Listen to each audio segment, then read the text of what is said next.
and then I got the ticket. I got the airline tickets, and I got the resources and the finances, and I did it. You came straight to Israel to look for it. First place I had to go. The first thing I did was because the elder that came to Jerusalem, he said that it wasn't the place. That's not so. So I had to formulate my own opinion on that. So I went to Jerusalem, and for the first 3 years, from 1987, 1988, 1989, I came to Israel, and I spent that time within the old city.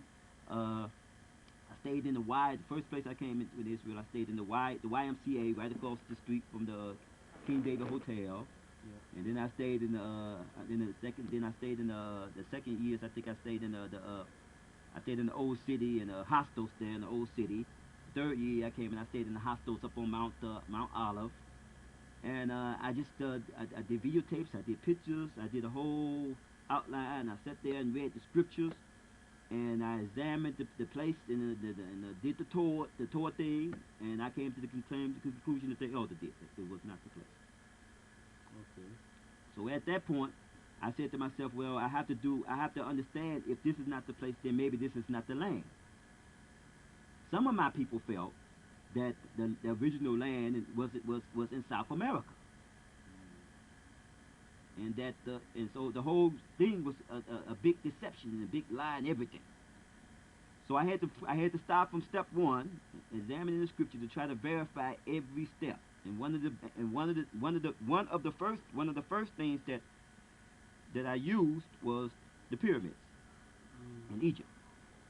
I used that as my source because according to the scriptures, the land of Israel is supposed to be from the river of Egypt unto the river Euphrates.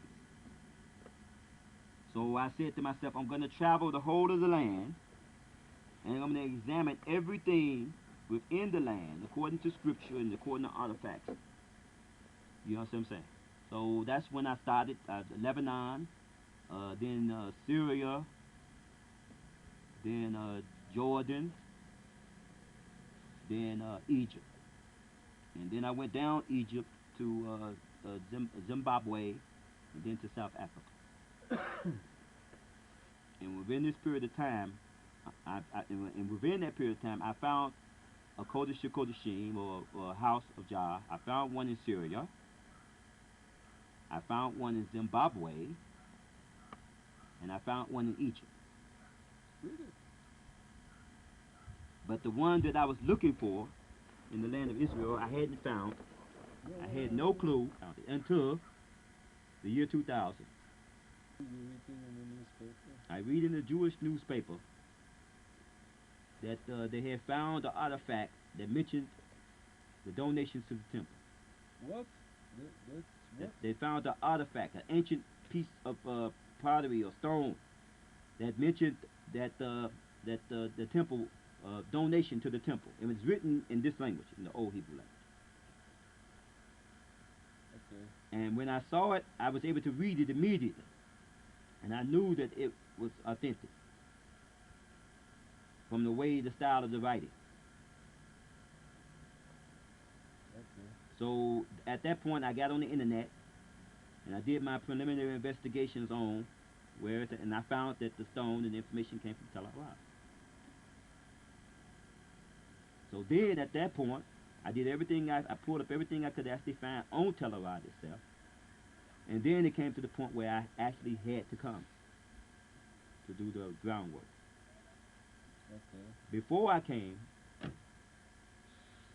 I sent an individual here, Ari Abdiel. He did the preliminary work and investigation on the area. Okay. After that, I came with my family, my wives and my children, and I concluded that this was the Mishkan David that we have been looking for.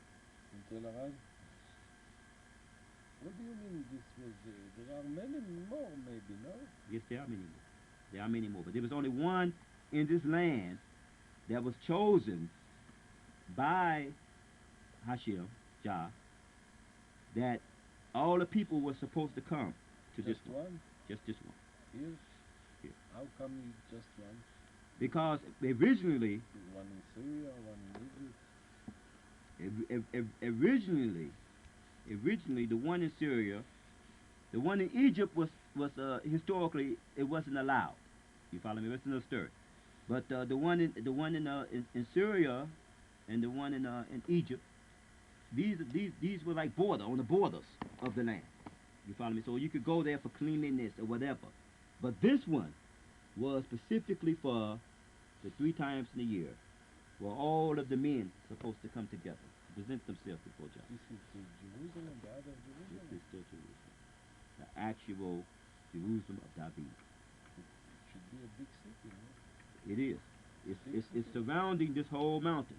It stretches from here, from the graves down there, those stones, all the way to Arad, all the way to Arad, all the way down, all the way half the way to the road that you take to Beersheba. Mm-hmm. All that area, Yeah, it's everything was a big everything in that area, completely. So, and it was destroyed by... It was destroyed by the Romans. But who actually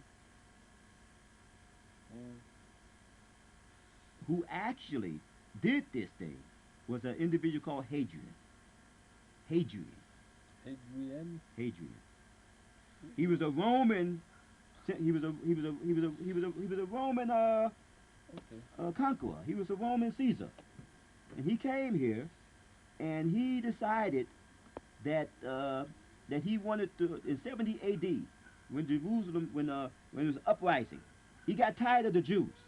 He said, "I'm tired of these Jews, and I'm tired of this city." Okay.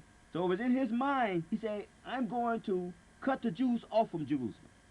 So what he did, all of the Jews that was living in this whole area, he moved them all the way up to the Sea of Galilee, the Sea of Galilee, up north.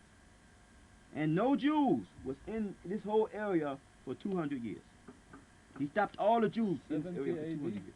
Pardon me? 70 AD? 78. Vanilla. Boto?